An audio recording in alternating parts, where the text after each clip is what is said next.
குன்னூர் சட்டமன்ற தொகுதி தாவேகா வேட்பாளர் தங்கராஜு படுகரின மக்களின் குலதெய்வமான பேரகனி ஹெத்தையம்மன் கோவிலில் காணிக்கை செலுத்தி சிறப்பு வழிபாடு செய்து தனது பிரச்சாரத்தை துவக்கினார்.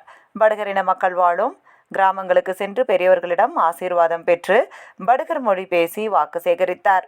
நீலகிரி மாவட்டம் குன்னூர் சட்டமன்ற தொகுதியில் தாவேகா வேட்பாளராக போட்டியிடும் தங்கராஜு கோத்தகிரி அருகேயுள்ள பேரகனி கிராமத்தில் உள்ள படுகரின மக்களின் குலதெய்வமான ஹெத்தையம்மன் கோவிலில் காணிக்கை செலுத்தி சிறப்பு வழிபாடு செய்து தனது பிரச்சாரத்தை துவக்கினார். அப்போது படுகரின மக்கள் பாரம்பரிய வெள்ளை நிற உடை அணிவித்து சிறப்பான வரவேற்பு அளிக்கப்பட்ட நிலையில் முதற்கட்டமாக நீலகிரி மாவட்டத்தில் வாழும் பூர்வகுடி மக்களான படுகரின மக்கள் வாழும் கிராமங்களுக்கு சென்று கிராமத்தில் உள்ள பெரியோர்களிடம் ஆசீர்வாதம் பெற்று படுகர் மொழி பேசி தனக்கு விசில் சின்னத்தில் வாக்களிக்குமாறு தீவிர வாக்கு சேகரிப்பில் ஈடுபட்டார். அப்போது கிராம மக்களிடையே குறைகளை கேட்டறிந்தபோது கூட்டுறவு வங்கிகளில் பெற்ற விவசாய கடன்களை ரத்து செய்யுமாறும் தேயிலை விலை நிர்ணயம் செய்து தருமாறும் கோரிக்கை வைத்தனர். அவற்றிற்கு உரிய தீர்வு காணப்படும் என உறுதியளித்தார். கண்டிப்பா இதெல்லாம் சாதாரண கோரிக்கைகள் உடனடியாக நிறைவேற்றப்படும். பெரிய விஷயம் இல்லை.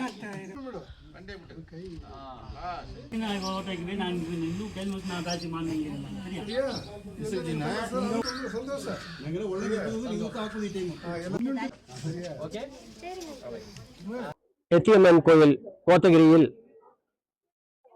வழிபாடு முடித்துவிட்டு சுமார் 10க்கு மேற்பட்ட கிராமங்களில் வாக்கு சேகரித்தோம். தளபதி விஜய் அவர்கள் அவரின் நல்லாசியுடன் குன்னூர் சட்டமன்ற தொகுதி வேட்பாளராக சி தங்கராஜு ஆகிய எமக்கு அந்த வாய்ப்பு அளிக்கப்பட்டு இன்று முதல் பிரச்சாரத்தை தொடங்கி இருக்கிறேன். அந்த 10 கிராமங்களிலும் அடிப்படை வசதிகள் என்பது சாலை வசதி, குடிநீர் வசதி, கழிப்பிடம் வசதி, டிரைனேஜ் வசதி இவைகள் எதுவும் சரியாக இல்லை. அதேபோல் தேயிலைக்கு சரியான விலை கிடைப்பதில்லை. அதனால் தேயிலை தோட்ட தொழிலாளர்களுக்கு சரியான ஊதியம் கிடைப்பதில்லை. அதேபோல் விவசாய தோட்ட தொழிலாளர்களுக்கும் சரியான ஊதியம் கிடைப்பதில்லை. இது போன்ற பல பிரச்சனைகள் கிராம பகுதிகளிலே இருக்கின்றன. அவைகள் அனைத்தையும் தெரிவித்தார்கள். சுடுகாடு செல்வதற்கு கூட சாலைகள் இல்லை என்ற நிலை இருக்கிறது. இவையெல்லாம் சரி செய்யப்பட வேண்டும். ஆகவே நிச்சயமாக தமிழக வெற்றி கழகம் ஆட்சி அமைந்தவுடன் கிராம பகுதியில் இருக்கக்கூடிய அனைத்து கிராமங்களிலும் தேவையான அடிப்படை வசதிகள் உடனடியாக செய்து தரப்படும். அது மட்டுமல்லாமல் நோய்வாய்ப்பட்டால் அருகாமையில் ஆரம்ப சுகாதார நிலையங்கள் இருப்பதில்லை.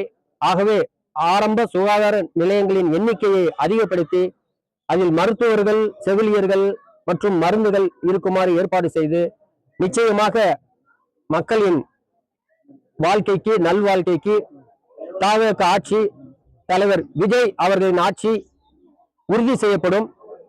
அதில் அவர்கள் கூறியது போல எம்எல்ஏவாக அல்லாமல் தொகுதியின் காப்பாளராக செயல்படுவேன் என்று இந்த நேரத்திலே உறுதி கூறுகிறேன். மக்கள் அமோக ஆதரவு அளிக்கிறார்கள். தமிழக வெற்றி கழகம் விசில் சின்னத்திலே வாக்களிக்க மக்கள் ஆர்வமாக இருக்கிறார்கள். நிச்சயம் தமிழக வெற்றி கழகம் குன்னூர் தொகுதியிலே மகத்தான வெற்றி பெறும் என்று தெரிவித்துக் கொள்கிறேன்.